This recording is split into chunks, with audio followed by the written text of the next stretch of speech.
Boris Johnson said about trust, and in such situation, how France can trust Australia now. It's interesting question.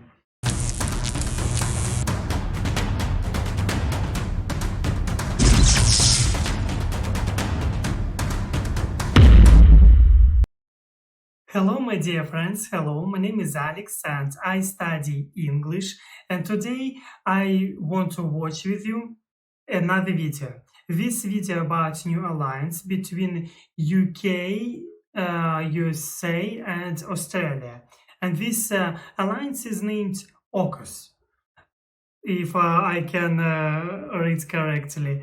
Yeah, and for me it is interesting to understand what this alliance means for the world, for the region. And of course, I want to know your opinion about this topic, because your opinion can help me to understand better every situation in this world, because you know more than I am. And yeah, let's go, let's find out together. And I will try to understand what does it mean, this alliance for the world. Okay, let's go. Let's go. But you can support me. You can support me. Leave a like and subscribe. Yep.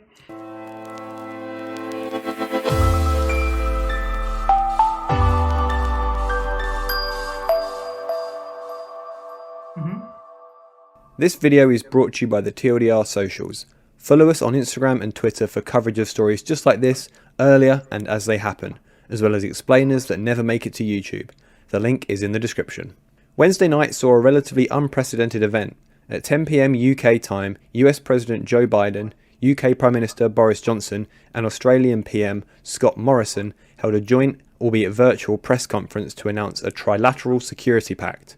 One with quite significant ramifications, not just for the three countries involved. So, in this video, we'll take a look at just what was announced and what it means for those involved and those looking on. Before delving into the actual content of the pact, the elephant in the room needs to be addressed: Biden. If you've so much as glanced at social media in recent days after the announcement, you'll have seen clip after clip of Biden appearing to forget the Australian PM's name. Thank you. Over to you, Mr. President. Thank you, Boris. And I want to thank that fellow down under. Thank you very much, pal. Appreciate it, Mr. Prime Minister. I'm honored today to be joined by two of America's closest allies. Now, to be fair to him, he could have just been saying it in a friendly, mate talking to a mate sort of way, but it clearly didn't go unnoticed, with ABC News reporter Matthew Bevan summing up the national mood. This is devastating for our national psyche. Our cultural cringe just tripled. Anyways, back to the actual substance. The press conference announced the start of a historic security pact between the three nations. Under the pact, known as AUKUS, Australia, UK and US, the three nations will share technology and expertise in order to ultimately allow Australia to build a fleet of nuclear-powered submarines. The US had previously kept its nuclear submarine technology extremely close to home. Prior to this pact, only the UK had received American nuclear submarine technology, hence their inclusion in this pact. All three leaders were at pains to stress that the submarines will be merely nuclear powered, but they will not be equipped with nuclear arms. But let me be clear, Australia is not seeking to acquire nuclear weapons or establish a civil nuclear capability. And the first task of this partnership will be to help Australia acquire a fleet of nuclear-powered submarines, emphasising, of course, that the submarines in question will be powered by nuclear reactors, not armed with nuclear weapons. I want to be exceedingly clear about this. We're not talking about nuclear-armed submarines. These are conventionally armed submarines that are powered by nuclear reactors. This technology is proven, it's safe. In line with Australia... And yeah, I get it. These submarines will have nuclear reactors. But what about contract between Australia and France? Obligations under the Nuclear Non-Proliferation Treaty, the NPT, they will solely be equipped with conventional arms. Australia will become the first country without nuclear weapons to obtain nuclear-powered submarines. Most widely, Australia will become the seventh nation in the world to operate nuclear-powered submarines. After the P5, the 5 permanent members of the UN Security Council, as well as India. These nuclear-powered submarines have a number of advantages over conventionally powered submarines, most notably when it comes to weapon storage, speed and endurance. As the Australian government's own press release highlights, nuclear-powered submarines can stay completely submerged for many months, limiting the opportunities for detection by adversaries. France have been set to build 12 conventional submarines for Australia in a deal worth more than €50 billion, a deal that has fallen through in light of the Pact. It's safe to say that France isn't happy with the move. The French Foreign Minister, Jean-Yves Le Drian, told France Info Radio that it's really a stab in the back. We had established a relationship of trust with Australia, and this trust has been betrayed. Le Drian continued to highlight that he was personally angry and very bitter about this breakup, given the apparent lack of notice given to France. Le Drian said that he had spoken to his Australian counterpart just a matter of days ago and had received no serious indication of the move. French President Emmanuel Macron had, according to Reuters, lauded decades of future cooperation when hosting Australian Prime Minister Scott Morrison in June. Le Drian further indicated that France would not take the breakup lying down, noting that this is not over, we have contracts, the Australians will need to tell us how they're getting out of it. We have an intergovernmental deal with precise commitments, with clauses. How are they going to get out of it?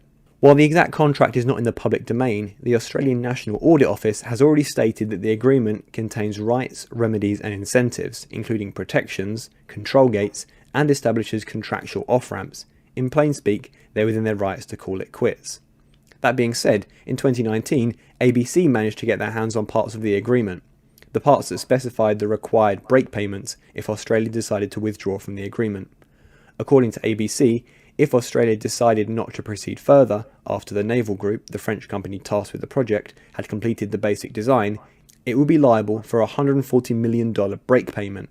If a detailed submarine design had been completed and Australia left at that point, that break payment rises to $404 million. Yeah, break payments are really high. We obviously do not know at what stage the agreement was at. In any case, in a joint communique issued by Le Drian and Florence Parly, Minister of the Armed Forces, they stressed the need for European strategic autonomy, i.e. its own military capabilities and alliance. The regrettable decision just announced on the future submarine programme only heightens the need to raise loud and clear the issue of European strategic autonomy. There is no other credible path for defending our interests and values around the world, including in the Indo-Pacific region. Something backed up by the EU's foreign policy chief, Josep Borrell, adding that this forces us once again to reflect on the need to make the issue of European strategic autonomy a priority. This shows us that we must survive on our own. Breaking news.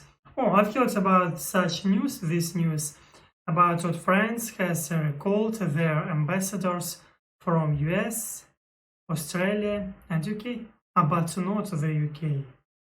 Wow. Okay, I get it. Whether deliberate or not, the announcement managed to be timed for the precise day before the EU was set to publish its own Indo-Pacific policy. Marine Le Pen was quick to seize on the apparent failure of French diplomacy, calling the move a political disaster, a public humiliation for France, and a very serious attack on its image as an industrial power. The Pact isn't limited solely to the submarines, however. So-called initial efforts will focus on cyber capabilities, artificial intelligence, quantum technologies, and additional undersea capabilities. The Pact is not the first between the three nations. All three nations are part of the Five Eyes Intelligence Sharing Alliance, which also includes New Zealand and Canada, an alliance that goes back to the 1940s. China, widely seen as the target of the Pact, but not officially named as such, was also incredibly quick to criticise AUKUS, arguing that the Pact was extremely irresponsible, narrow-minded, severely damages regional peace, intensified the arms race, and is reminiscent of the obsolete Cold War mentality. Not the most glowing of reports. Speaking in the House of Commons, flanked by his new cabinet, British PM Boris Johnson stressed that AUKUS wasn't designed to be adversarial against any one particular nation. I think he began by asking whether it was in any sense adversarial to China and how we would manage the relationship with China. And I think it's important for the House to understand that AUKUS is not intended to be adversarial towards any other power, Mr. Speaker, but it merely reflects the close relationship that we have with the United States and with Australia, the shared values that we have and the sheer level of trust between us. But what do you think? Will AUKUS be the start of a bolstered response to China? Will it merely antagonise them? And what does the apparent shunning of France mean for where power lies in the world? Let us know your thoughts in the comments below.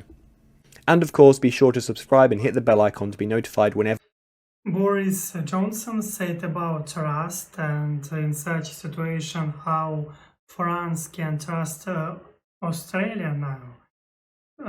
It's interesting question, and I have questions for you.